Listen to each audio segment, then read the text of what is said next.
Hi, everybody. Thank you for being here for our 14th FiRe. Pretty cool. Yeah. I guess that was a good idea. Tonight, I'm going to give you the shortest talk I've ever given, and I hope the most important talk I've ever given. And because it's important, I'm going to commit the crime of doing a little bit of, not necessarily reading, but it'll seem a little bit like that, because it's important that I get this right. I've created a flow in this talk which actually matters. So with your permission, I will take you through a train of thoughts which I hope will change how you see the world. As you're aware, we have a sin that we commit on a regular basis at S&S, and that is we are not afraid to enter areas we know nothing about. We do it on a regular basis, and we really do know nothing about these areas at all.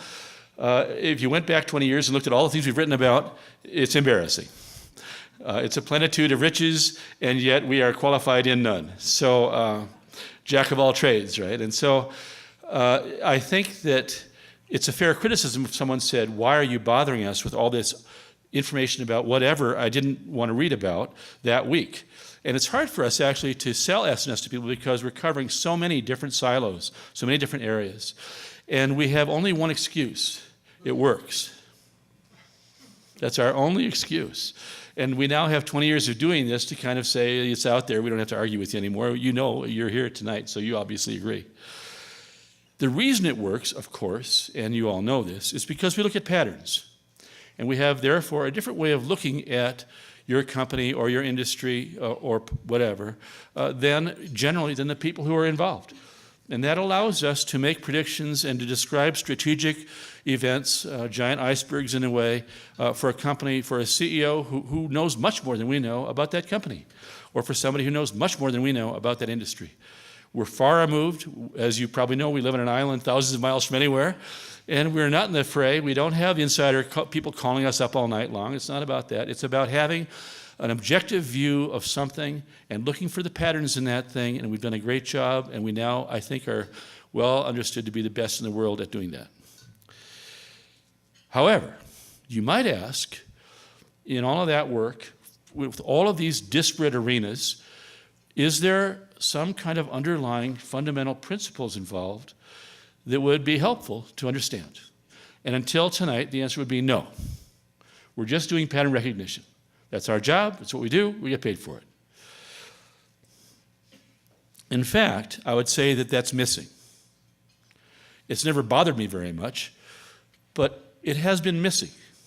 People ask, how do you do this? We do pattern recognition. But what they really want to hear is, I think, the other thing. They want to know, is there something deeper that you're seeing or using? What would that be? And there wasn't. We didn't have it.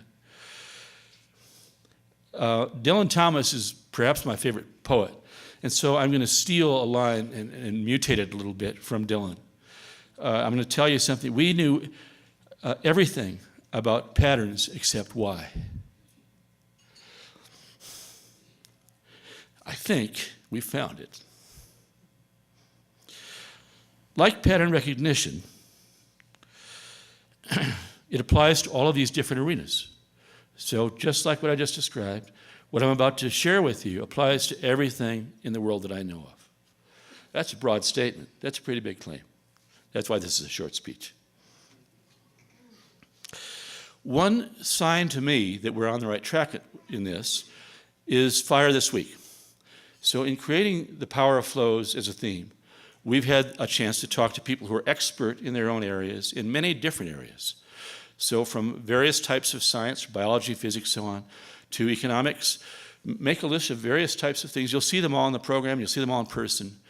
One of the experiences of setting up FiRe this year was calling up people and saying, would this idea of flows fit your understanding of the world?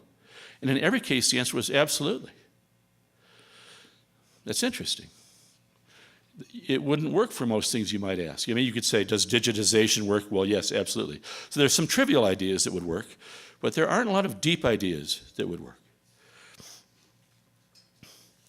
And I'm going to do a jump cut here and bring you in through a different door.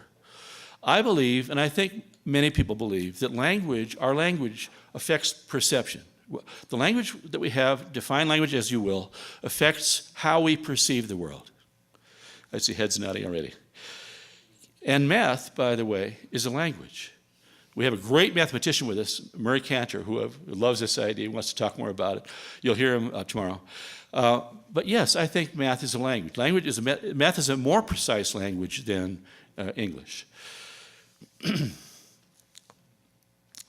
At FiRe this year, I'm going to suggest let's change the math, let's change the language, and therefore let's change the perception accuracy that we've had until now.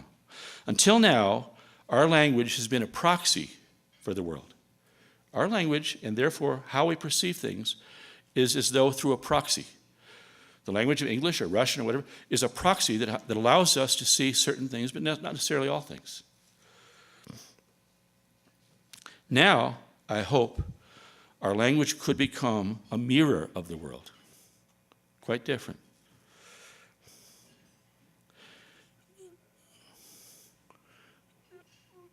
Just as the Asian world believes in yin and yang representing all things, I think that we have found that the ideas of flow and interaction represent all things. Those two ideas, and I certainly don't expect you to believe me tonight, but I want you to sleep on this. Those two ideas of flow and interaction together describe the world. I'm not sure there's anything that doesn't fit. And not just fit, but that these are the fundamental drivers of the world. Whether you're a cell or a frog or a rock or lava or a coastline or a leaf edge, whatever it is, flow and interaction are the things that drive your creation and how you live, and how you survive and how you go forward. They determine the fundamentals of this new language and of this new mathematics. And it works. Now, I think we can perceive, describe, and study the world on its own terms and in its own terms.